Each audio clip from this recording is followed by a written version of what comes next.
One of the main things that we help couples learn how to navigate is learning how to deal with conflict in their relationship.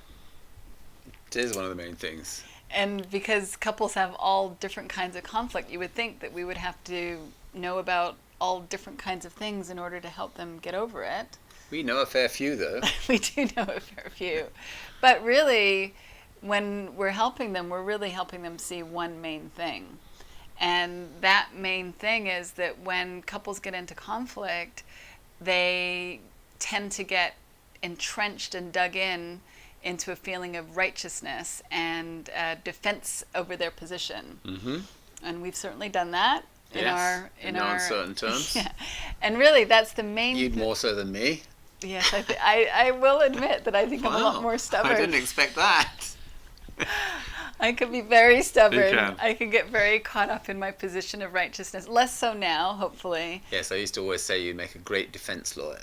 Yeah, I missed a calling, but and our one of our daughters tends to show that. She is of that ilk. So I'm getting to, what is it, karma? Yes. Karma's a bitch. Yes.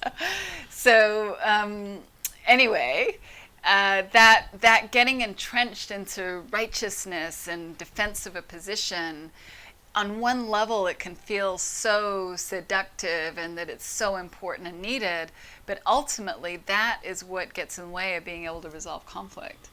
Yeah, there's a tremendous egoic pull to rather be right than happy, which is so sad. But and I can certainly say that I found myself getting into that mode on many occasions. Although perhaps I would like to think that I would come to my senses and the pull towards happiness might be stronger.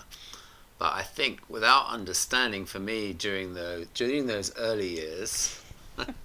Quite a few early years. Quite a few early years. The not so recent past, maybe. Well, now it's actually getting more and more distance. There is some safe distance now between where we are now and where we were.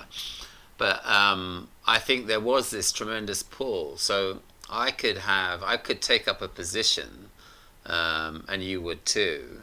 And I would find myself really in some situations feeling like, what's coming out of my mouth, the reactivity that I'm experiencing now towards my wife it's actually nonsensical. I would perhaps get to that point, but I would so not want to lose face, and there would be me rather be right than be happy. I'd rather not make any concessions with my argument to allow you victory in that sense. But I think that I would get to a point where, well, the only way that we're going to pull out of this is someone throws in the towel, and that may as well be me. But without understanding, I feel like for me that that just in a sense I was kind of I was storing up with some resentment to let's reconvene this fight another day. And now for me it's just a case of realizing it's just my ego that really is just hell bent on being right. And it's just another way that I separate myself from my essential nature.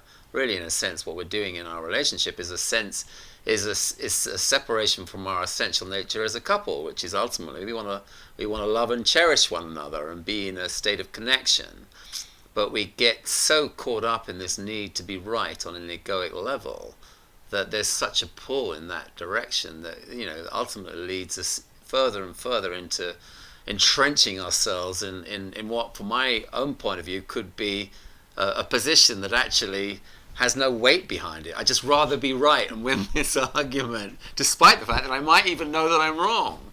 And that's what's so kind of peculiar as well, that you see that all the time in relationship. People would rather be right than happy. Yeah, there's that polarization that just gets further and further apart. And then when you're entrenched in that position, it can be hard to be able to let the defenses down and allow the heart to speak, allow the vulnerability to come forward. But that's the only thing that is needed to happen at those times. And it's actually really simple. What's hard about it is that our ego doesn't like doing it. That's the hard part. It's not a difficult thing to do, but for the fact that we have all kinds of thinking that tells us that that's not okay to do that. Yeah, because I mean, it is simple, but it's also extremely hard because you are having to operate between these two channels. I would, people will hear me say this, and I say, yeah, instinctively, my desire is to connect, and they think, no, my desire is to be right, because that's the ego co-opting this sort of narrative.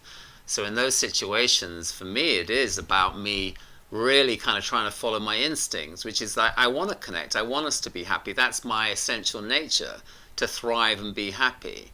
The rest of it is just the static of my ego trying to sort of be right, and that's what I have to get better, which I have got better, and I hope I'll spend the rest of my life getting better at me it. too. Not listening or being able to identify where is this, what channel am I falling into? Am I falling into my egoic righteous channel, or I'm actually going to follow my instincts, which is actually for there to be love and well-being, which is, I think, that's the design. And yet, it's so easily and so compelling at times to sort of get caught up in the egoic push to be right. Yeah. And that ultimately, though, if we follow that deeper nature that we all have, allow ourselves to be rewilded by our natural state, and we're going to follow the inclination towards love and well-being and understanding, it's from that state of mind, from that place within ourselves, that whatever the conflict is, we have the capacity to work it out. And that's why we don't have to be experts in all kinds of different things. We just have to help couples be able to see how they can drop their egoic defenses, the way you're talking about it, and actually listen and follow their natural instinct toward love. And from that place, then they have everything they need to be able to work out the conflict. Yeah. It's simply just letting go of the controls, letting love take the wheel, and put the ego in the back seat where it belongs. That's right. Well, have a good weekend. Have a great weekend.